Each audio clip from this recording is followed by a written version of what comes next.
Isang magandang araw po sa inyong lahat. Nandito po uli ang inyong lingkod. Ako po si Manong Joe para sagutin ang inyong mga katanungan. May tanong si netizen Menandro Rodriguez tungkol sa rates ng Meralco ngayong buwan ng Mayo.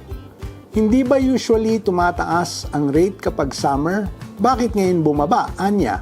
Kapag dry season na pumapatak sa mga buwan ng Marso hanggang Mayo, malaki ang posibilidad na tumaas ang bill dahil sa seasonality of consumption.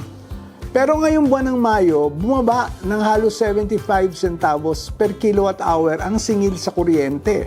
Ibig sabihin, ang pamilyang kumukonsumo ng 200 kilowatt hours kada buwan hanggang 500 kilowatt hours kada buwan ay makakatipid ng mula 150 hanggang 375 pesos sa kanilang bill.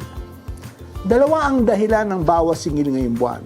Una, dahil sa mas mababang generation charge dahil sa bawas singil mula sa Wholesale Electricity Spot Market o WESM at Independent Power Producers.